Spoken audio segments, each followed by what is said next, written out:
Our parents are probably on their way right now to get us. Your parents aren't coming for you. We convinced the Uno to close Earth's side of the portal. Gasps of shock echoed around Kassi. I don't believe you! Max whirled on Ravana. Wavy brown hair fell in front of his face as he tucked it behind his ears. My father told me you're a liar. You lie and manipulated people to do what you want. That's what he said! I do no such thing. Your father's the one who lies about everything. He's the reason you have no clue what's going on down here. Take us back to the portal, or else... Max clenched his fists, poised to charge like a raging bull. Listen. Griff stepped in between Max and Ravana with his hands up to diffuse the tension. There is no need to fight. Don't mistake my kindness for weakness, young man. Ravana said, the corners of her mouth tightening. I know when it comes to helping and caring for the Gaians, I wear my heart on my sleeve. But don't think for a dynamic second that makes me soft. Maybe you even think you're doing the right thing. Bless your little hearts. I can't blame you. Your parents never taught you right. But at the very least, they should have taught you that violence only causes more violence. It doesn't solve anything. Turning toward Max, who was still coiled, she lifted her empty hands. In an instant, Max jumped forward and swiped the soldier's dull gray sonic rifle, tossing it to Amara. He decked the soldier with a right hook, buying Amara enough time to fill her lungs and bursted into a Gelt hymn, a siren dueling song. Directing high frequencies at Ravana's chest, she tried to strike before Ravana could shield and minimize the blow. However, Ravana had already drawn her sonic rifle from her holster, the mouthpiece to her lips. Positioned to defend, she performed a sonic shield that diffused Amara's attack. Ravana then launched into her own counter, firing a sonic punch that knocked Amara off her feet. She hit the ground hard, but bounced back quickly.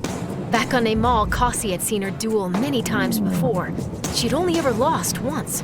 That was to Kairos, Kassi's oldest brother, who happened to be the reigning dueling champion. Amara shook off the blow and retaliated with another Gelt hymn, striking Ravana with such force that even her shield song didn't hold. Ravana stumbled back, clutching her chest, and for a moment, Kassi thought her cousin might win this. Amara must have thought this too. Others around Kassi joined in on the fray, adding to the chaos as they helped Max, who had successfully subdued one soldier and was tussling with another. Ravana responded with a powerful blast that took Amara off guard. It was a direct, high-frequency attack that induced instant nausea, causing Amara to double over and vomit. Kassi knew Ravana could easily kill Alma at that moment. She had to do something.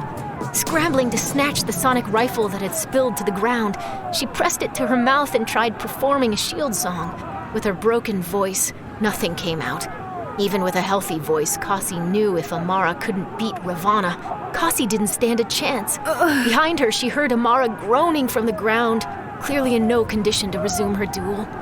If only she could be the one to defend her cousin, instead of it always being the other way around. Ravana didn't waste any time launching into her next powerful attack. Just as Kassi began feeling the effects of Ravana's attack, Max broke free from his scuffle with the other soldiers, snagged a sleek, silver sonic rifle out of the holster of a distracted soldier, and launched a sonic strike. The width of the blast stunned Ravana and a few neighboring soldiers, knocking one of them to the ground. Ravana took in the blast and remained on her feet, skidding backward as if struck by a strong wind. Her suit must have been upgraded to absorb higher decibels. It was enough to halt her attack on Amara. She pivoted and performed a shield song.